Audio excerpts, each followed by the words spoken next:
तो स्टूडेंट्स हम dimensional analysis का चैप्टर कर रहे थे। आज लास्ट यूज़ करेंगे डायमेंशनल एनालिसिस का। 2 यूज़ हम कर चुके हैं ऑलरेडी। अगर आपने वो 2 यूज़ नहीं देखे हैं तो मेरे पहले वाले लेक्चर आप देख सकते हो।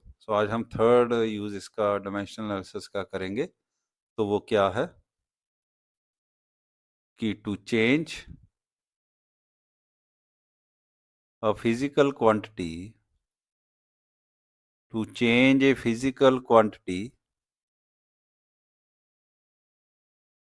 From one system of unit into another। ठीक है ना, किसी फिजिकल क्वांटिटी को वन सिस्टम ऑफ यूनिट से हम दूसरे सिस्टम ऑफ यूनिट में चेंज करेंगे। जैसे हम एग्जांपल ले सकते हैं, मान लो आपको एनर्जी दी हुई है 1 जूल, इसको चेंज करना है अर्ग में। ठीक है ना, यानी कि एसआई सिस्टम में आपको दे रखी है, आपने सीजीएस में अगर इसको चेंज करना हो तो डायमेंशनल एनालिसिस का यूज करके हम कैसे चेंज कर सकते हैं, उसका हमने करना है आज। तो बेटा इसमें हमने मेजरमेंट जो डिस्कस की थी अपने पहले वाले लेक्चर में, उसका कंसेप्ट यूज करेंगे। आपको मालूम है कि जब भी हम किसी फिजिकल क्वांटिटी को मेजर करते हैं तो उसकी मेजरमेंट कैसे लिखते हैं, x is equal to n into u. ठीक है ना, ये n क्या होता है, ये होता है number of time the unit will repeats in the given physical quantity, and u क्या होता है, साइज ऑफ यूनिट होता है। और जब हम एक सिस्टम ऑफ यूनिट से दूसरे सिस्टम ऑफ यूनिट में जाते हैं, जैसे मान लो 1 मीटर को अगर हम सेंटीमीटर में लिखें तो 100 सेंटीमीटर बन जाएगा। ठीक है ना, तो यहाँ पे क्या किया हमने, हम एसआई सिस्टम से सीजीएस में गए हैं। ओके, तो यहाँ पे देखो 1 मीटर यानी कि N1U1, इसे N1U1 लिख लेते हैं। ठीक है ना, 1 क्या है N1 और M क्या है U1, यानी साइज ऑफ यूनिट क्या है मीटर। तो जब हमने इसको सेंटीमीटर में चेंज किया तो 1 का क्या बन गया, 100 बन गया ना, यानी कि N की वैल्यू चेंज होगी, तो इसे लिखेंगे N2। और साइज ऑफ यूनिट भी स्मॉल हो गया, पहले मीटर था अब सेंटीमीटर हो गया, तो इसे लिखेंगे U2। ठीक है ना, N1U1 किसके इक्वल आता है, N2U2 के, जब हम वन सिस्टम ऑफ यूनिट से सेकंड सिस्टम ऑफ यूनिट में जाते हैं। तो n की वैल्यू भी चेंज होती है, u की वैल्यू भी चेंज होती है, मगर मेजरमेंट सेम रहती है। ठीक है ना, मेजरमेंट क्या रहती है, सेम रहती है, क्योंकि 1 मीटर जो होते हैं वो 100 सेंटीमीटर के इक्वल ही होते हैं।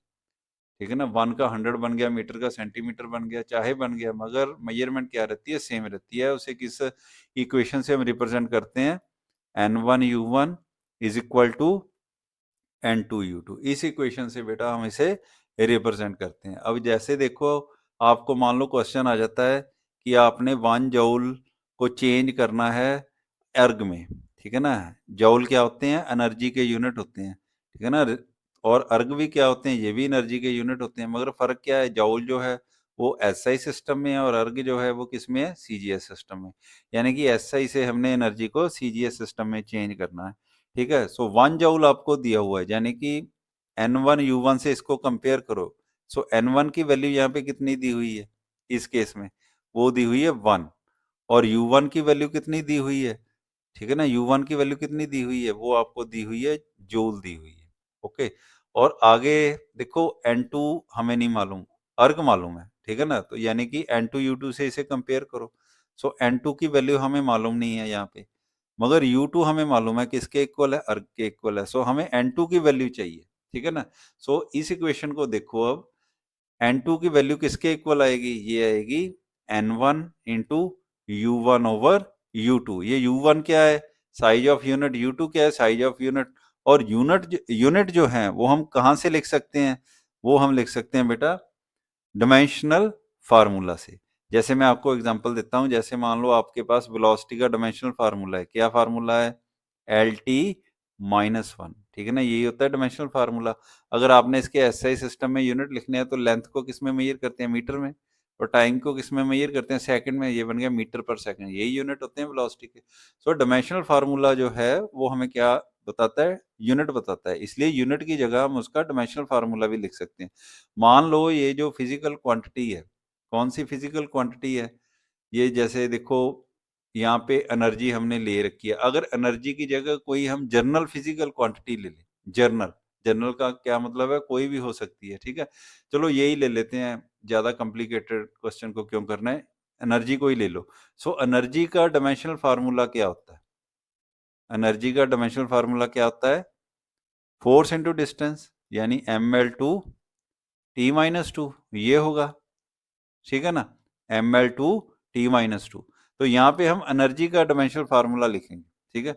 सो U1 की जगह हम क्या लिख देंगे, m1 L1 स्क्वायर T1 - 2, और नीचे क्या लिख देंगे, m2 L2 स्क्वायर T2 - 2। ये मैंने कैसे लिख दिया, ऊपर भी देखो एनर्जी है, नीचे भी एनर्जी, मगर ऊपर क्या है, ऊपर एसआई सिस्टम में है और नीचे क्या है, सीजीएस में है। इसलिए जैसे आपको मालूम ही है, मास की वैल्यू जो है चेंज हो जाती है जब हम एसआई से सीजीएस में जाते हैं। जैसे मास कितना होता है 1 kg एसआई में, और सीजीएस में कितना हो जाता है 1000 ग्राम हो जाता है, चेंज हो गया ना, ये 1 का 1000 बन गया। इसलिए एसआई में हमने इसे m1 लिखा है, और जब सीजीएस में गए तो कितना लिख दिया, m2 लिखा है। इसी तरह से लेंथ भी मैंने चेंज की और टाइम भी, मगर डायमेंशंस नहीं मैंने चेंज की। डायमेंशंस का क्या मतलब, पावर नहीं चेंज की। ऊपर भी मास लेंथ टाइम की जो पावर है वही नीचे है, क्यों, क्योंकि ऊपर भी एनर्जी है नीचे भी एनर्जी है, फिजिकल क्वांटिटी तो सेम है ना। फिजिकल क्वांटिटी सेम होने के कारण इनकी डायमेंशन नहीं चेंज होगी, पावर नहीं चेंज होगी। तो इसे अब हम कैसे लिख सकते हैं, n1 इंटू m1/m2। पावर कितनी आएगी, वो तो 1 ही है दोनों की, तो 1 ही आ जाएगी। L1/L2 कितनी आ जाएगी पावर, क्योंकि L1 की भी 2 है ऊपर, L2 की भी 2 है नीचे, तो दोनों की होल स्केयर आ जाएगा, L1/L2 होल स्केयर। और ऐसे ही T1/T2 का कितना आ जाएगा, -2 आ जाएगा इसकी पावर, ठीक है ना। क्योंकि आपको मालूम ही है कि अगर बेस सेम हो डिवीजन में, तो ये जो पावर्स है ये इकट्ठी हो जाती हैं। कैसे, जैसे मान लो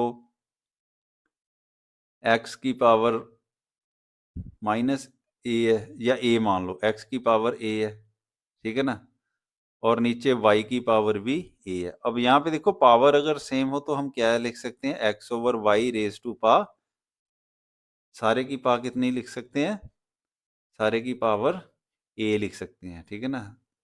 तो जैसे मैंने यहाँ पे a लिख दिया, सो यही वाला फार्मूला मैंने यहाँ पे यूज किया है कि T1 की पावर भी -2 है, नीचे T2 की पावर भी -2 है। अगर ऊपर नीचे बेस जो है उनकी पावर सेम हो तो इकट्ठा कर देते हैं पावर को हम डिवीजन में, ठीक है ना, जैसे मैंने यहाँ पे कर दिया।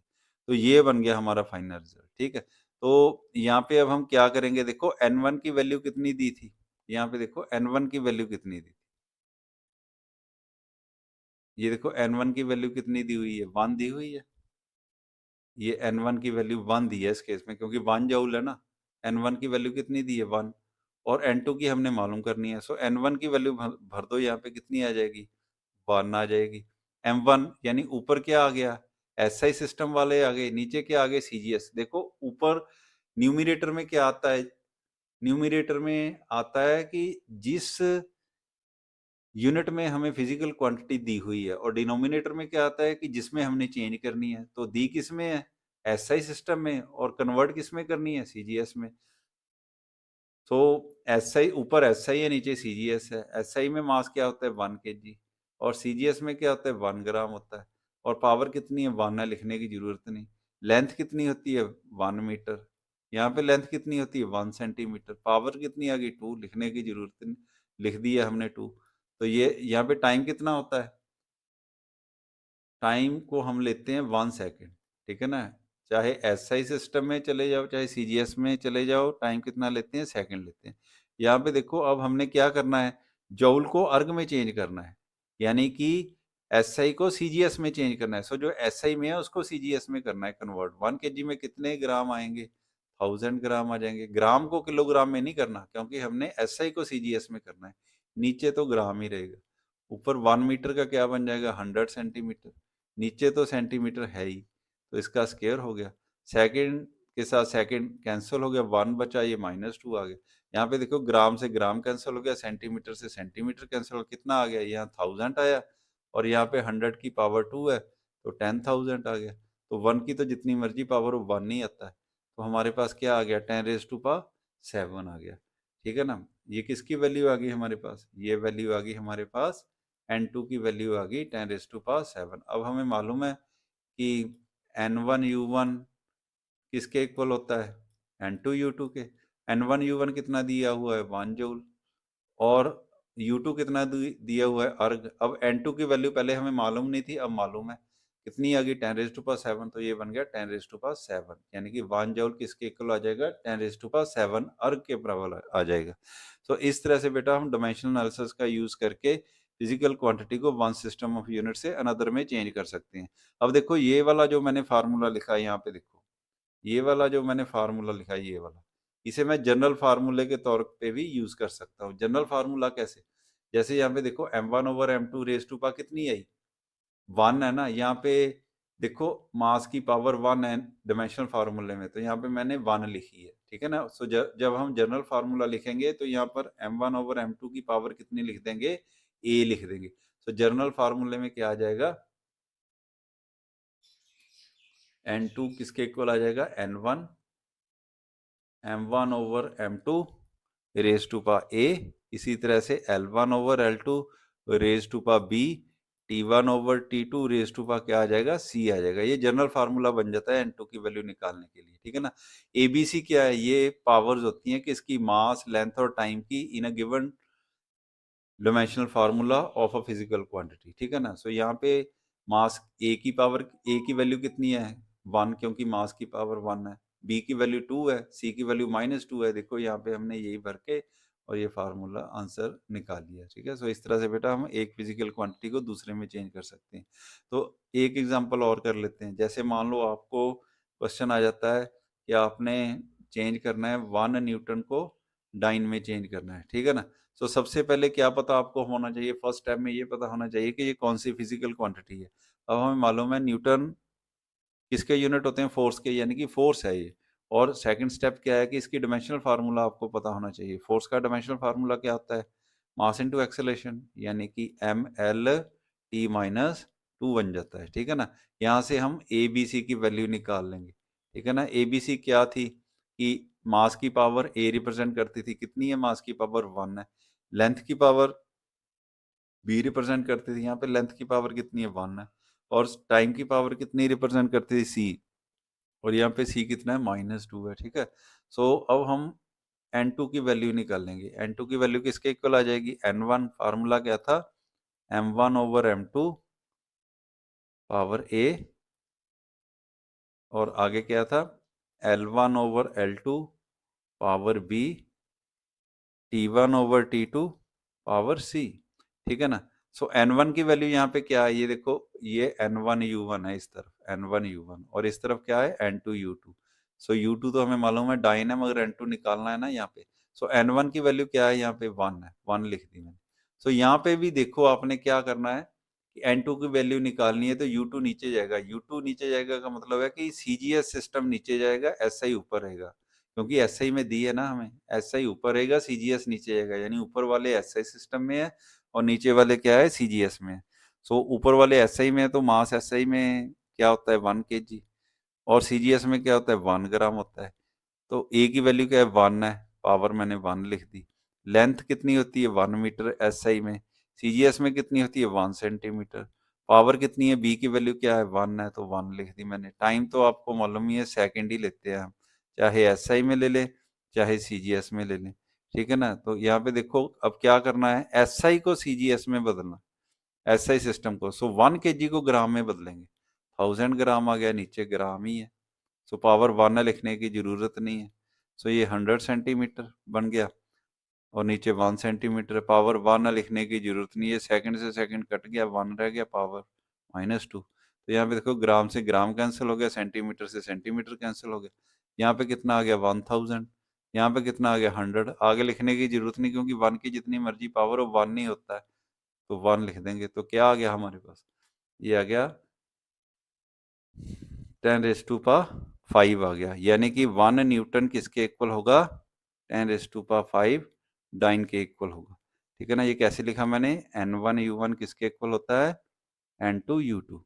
सो n2 की वैल्यू निकाल ली मैंने, तो वो मैंने भर दी, और ये हमारे पास ऐसा आ गया। अब तीसरी एग्जांपल देख लेते हैं यहाँ पे।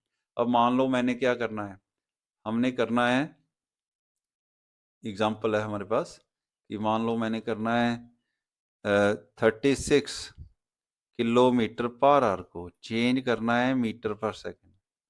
तो कैसे चेंज करोगे? अब आपको पहले स्टेप मैंने क्या बताया था, ये पता होना चाहिए फिजिकल क्वांटिटी कौन सी। अगर ना भी पता हो तो आप डिमेंशनल यूनिट से डिमेंशनल फार्मूला लिख सकते हो। जैसे यहाँ पे देखो किलोमीटर है, किलोमीटर में क्या मेजर किया जाता है? लेंथ मेजर की जाती है, मैंने लेंथ लिख ली। और ओवर क्या है, नीचे क्या है? आर। आर में क्या मेजर करते हैं? टाइम। ये टाइम आ गया, और तो कुछ है नहीं।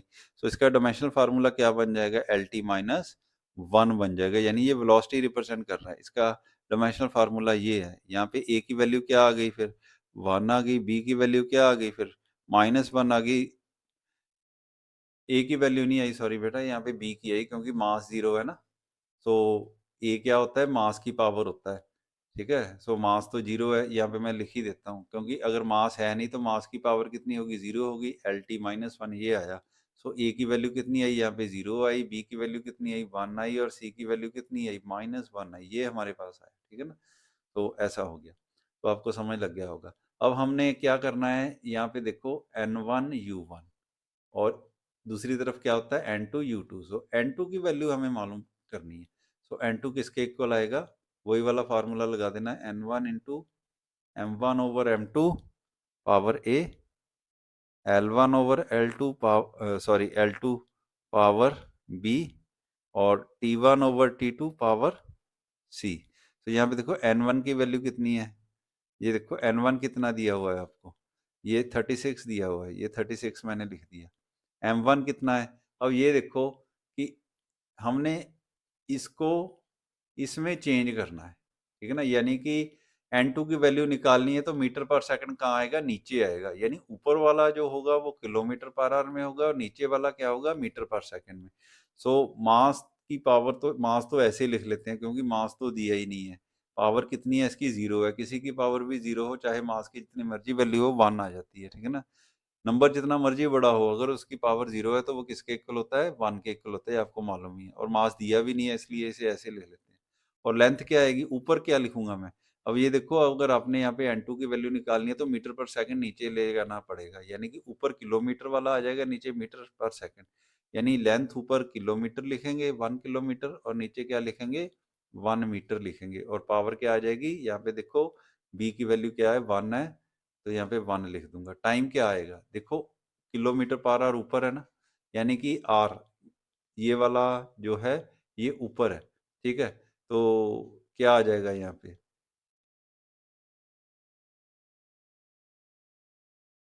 ऊपर वन आर वाला आएगा, और नीचे क्या आ जाएगा? सेकंड आ जाएगा, 1 सेकंड आ जाएगा। ये हमारे पास आ गया, ठीक है। तो अब आगे देखो क्या बनता है।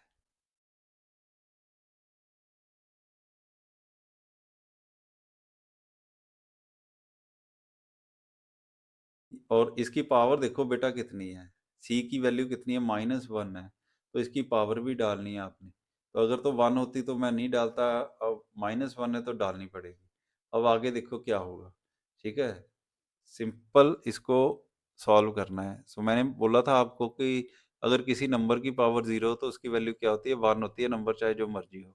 अब हमने क्या करना है? किलोमीटर पर आवर को मीटर पर सेकंड में चेंज करना है। सो किलोमीटर को मीटर में बदलेंगे, ठीक है ना। 1 किलोमीटर में कितने मीटर होते हैं? 1000 मीटर होते हैं। और नीचे तो मीटर है ही, ऊपर भी मीटर बन जाएगा। Power one. एक आवर में कितने सेकंड होते हैं? आपको मालूम है 3600 सेकंड होते हैं, ठीक है ना। ओवर 1 सेकंड, ऊपर भी सेकंड बन गया। तो पावर कितनी आ गई? -1। ये देखो मीटर से मीटर कैंसिल हो गया, सेकंड से सेकंड कैंसिल हो गया, ठीक है। तो आपके पास क्या रह गया? ये रह गया 36 into 1000 into 3600 raise to power -1। ये कितना आ जाएगा? ये आ जाएगा 36,000 ओवर 3600 आ गया। तो ये आपके पास क्या आ जाएगा? 10 आ गया। तो ये 10 मीटर पर सेकंड में चेंज हो जाएगा, ठीक है ना। सो देखो कैलकुलेशन ठीक है सारी, तो ठीक ही लग रही है, ठीक है ना। तो ठीक है, 10 मीटर पर सेकंड में चेंज हो गया। सो इस तरह से बेटा हम एक फिजिकल क्वांटिटी को किसी को भी एक सिस्टम ऑफ यूनिट से दूसरे सिस्टम ऑफ यूनिट में चेंज कर सकते हैं बाय यूजिंग डायमेंशनल एनालिसिस, ठीक है ना। अब आपको मैं एक क्वेश्चन देता हूँ, आपने सॉल्व करना है और फिर सॉल्व करके कमेंट में मुझे उसका आंसर बताना है कितना आता है, ठीक है ना। तो क्वेश्चन ये है कि आपने 15 मीटर पर सेकंड स्क्वायर को चेंज करना है इसमें किलोमीटर पर सेकंड स्क्वायर में, ठीक है ना। 15 मीटर पर सेकंड स्क्वायर को किलोमीटर पर सेकंड स्क्वायर में चेंज करना है। इसको सॉल्व करके आप मुझे इसका आंसर भेजोगे, ठीक है। तो मुझे उम्मीद है कि आपको ये समझ लग गया होगा आज का लेक्चर। सो बाकी हम नेक्स्ट लेक्चर में मिलेंगे। Thank you.